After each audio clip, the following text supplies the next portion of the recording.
There have been a few Restore Britain announcements in the past few days, and I want to sort of analyse part of what the strategy for Restore Britain appears to be moving forward. I am very impressed as a person who's sympathetic to the grassroots of reform. And I'm a member of Restore Britain. I'm very, very impressed by the choice of candidate for the Manchester mayoral election, which is going to be happening towards the end of July. And I'm going to get into why. Now, I need to preface this with saying I do feel very, very icky and dirty talking about the mass exploitation of the white working class boys and girls of Britain as a political subject. This shouldn't even be a political subject. This should just be a moral imperative for whoever's ruling Britain. It should never have got to this stage. But I am very impressed with the strategy that Restore Britain seems to be deploying here. So the guy that they are running in this it is a by-election for the Manchester Mayor position is this guy, Marlon West, Restore Britain candidate for the Greater Manchester area. Now, it is very, very compelling. He has a compelling story and he has a link to the area. And apparently, he was failed by the presumptive new Prime Minister, Andy Burnham, regarding his own daughter being groomed by the Muslim grooming gangs. So he's been failed by the system. And what this does, it achieves a couple of things at the same time. At the moment, Restore Britain and Rupert Lowe has been the champion of this grooming gang inquiry, and he is holding the British government's feet to the fire regarding the official inquiry.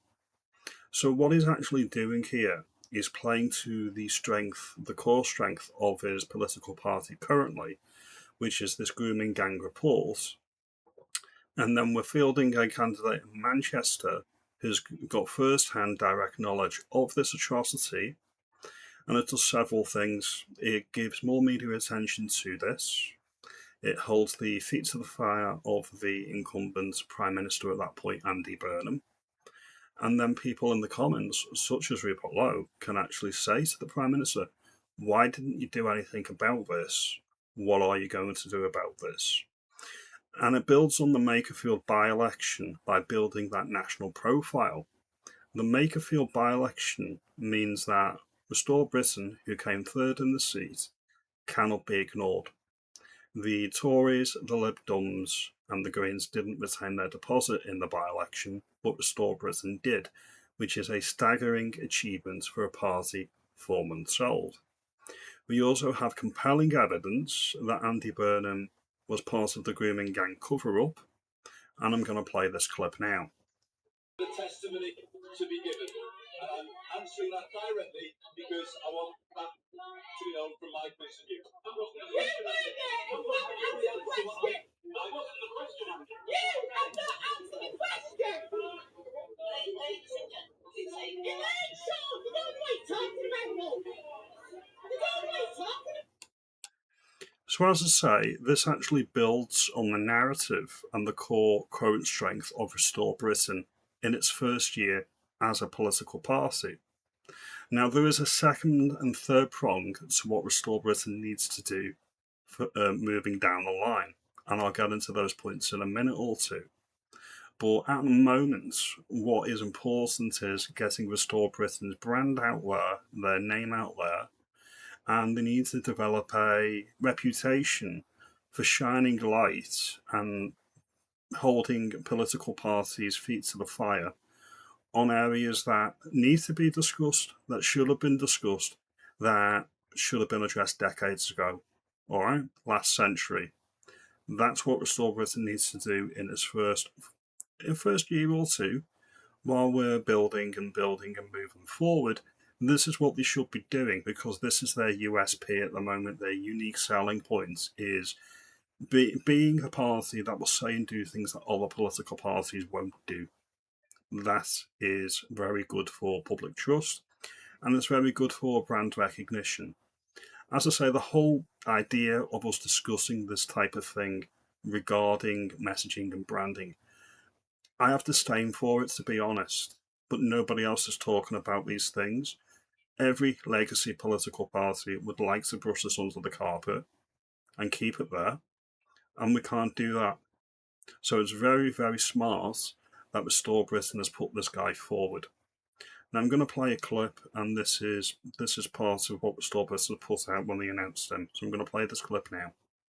My daughter was groomed and trafficked and tortured from Manchester. Imagine your daughter being raped by over 60 Muslim men and not being able to do anything. I push more now for accountability with professionals, social workers, Great Manchester Police, politicians, local councillors, because they all covered up the rape of my child. This is a national crisis.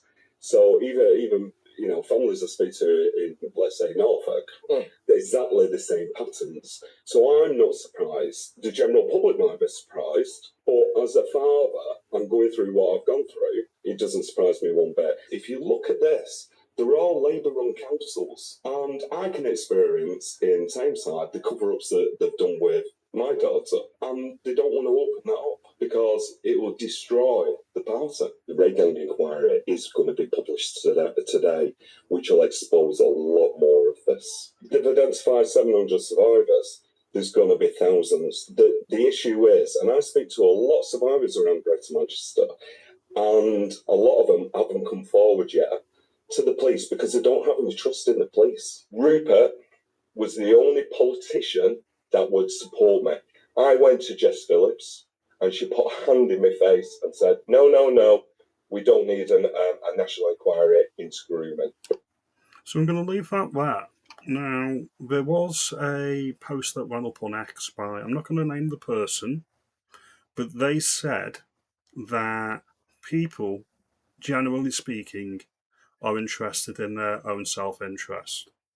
And an issue, even one as prescient as this, with the grooming gangs and the mass exploitation of our people by people that really shouldn't be in the countries to begin with, will only impact somebody if it's impacted their bottom line and they're not going to vote for it. That has some merit. I'm not going to denounce that or say that that comment or that opinion is wrong. What I would say is what this does in the first year with Restore Britain is that it highlights the issue, and there'll be a lot of people that are extremely dissatisfied with the way that the Labour Party and the Labour-run areas actually handled this case or this ongoing pandemic that we've got regarding this. And they will say, no, well, we need to look at this. Why hasn't this been done? And then a lot of questions will fall to the new Prime Minister, and that creates political pressure. And that can be only a good thing for this entire issue. Now, it's likely that they are going to add more and more and more meat to what Restore Britain is going to be campaigning on in Manchester, but this candidate is very strong. He's a good public speaker. He's got in-depth knowledge on a particular issue that is tied centrally to Restore Britain at this point. This is all positive. Now, as many of you know, I campaigned up in Makerfield and I met Rebecca Shepherd. Lovely lady, and she was a good candidate in my view. Now, there's a lot of people that are detracting on Rebecca, and I really don't like that at all. She was the candidate that the Makerfield branch selected. I personally didn't think we should have ran in that by-election, but it was the local branch's decision. So if they've took that decision and we want local-led politics, then we need to get behind that process. So I'm going to end this here. Now, the second and third pronged approaches to what Restore Britain should be doing is building up the grassroots branches and actually canvassing locally, building the name recognition and campaign on local issues. Do not, and I would advise all the high-ups in Restore Britain not to fall for the trap that Reform UK fell for, which was to send out a pre-selection leaflet to everybody in the constituency with 5 or 6 hot-button topics and say which of these 3 are your priority. Do not do that, because my MP Sarah Pochen, whilst she is a marked improvement on the previous candidates that we've had, which are Labour, she's campaigning to abolish the Mersey Gateway and the Silver Jubilee Bridge tolls. Now, if you live in Runcorn or Widnes, you do not pay tolls to cross these bridges. You pay a tenner up front every year, and Bob's your uncle. You're not paying every day. This is not a issue that I give two hoots about. Restore Britain shouldn't fall into that category and make the same error. What they should be doing is actually asking people to give Restore Britain what three local issues do you want to be tackled, and don't frame it politically. Frame it as quality of life improvements for the area. That again, because then you'll get people who are not right-leaning or right-of-centre inclined to actually engage, and then you can reverse engineer political policy, to meet these wishes for the constituency, moving forward. That is what I would advise a upstarting political party do with the grassroots. Bottom up approach, and make sure you canvass on local issues. And then when you structure that into a national plan for the entire United Kingdom, this would be prong 3. What you would be doing is you'd be doing the regional canvassing, say for the northwest, northeast, southwest, southeast, and then you'd be combining these into a national platform for how to restore the country. Because each region of England and each of the home nations like Wales, Northern Ireland and Scotland will have different wants and different needs. So you'd cater your regional and national policy for the devolved nations to what the people actually want. And that way, you've got the three separate approaches.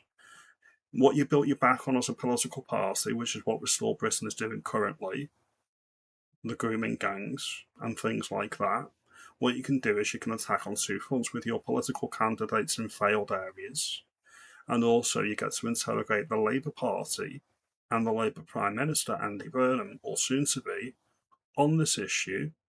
And then the prong 2 and prong 3 are what I said. You canvass locally on local issues, and then you have data to move forward with local elections when you're going to field candidates next year and the following year. And then you can bring that all together cohesively into a national strategy on how we're going to get Britain back. But all of this is really smart, in my opinion. The different prongs and the different approaches for the elections currently in the first year, and then the regional strategy for local and national campaigns later down the line. And they're not mutually exclusive. It's not one or the other. You can do all three. These are just my thoughts. As always, like and subscribe. Do all of that good stuff. I appreciate your time. You have a good day.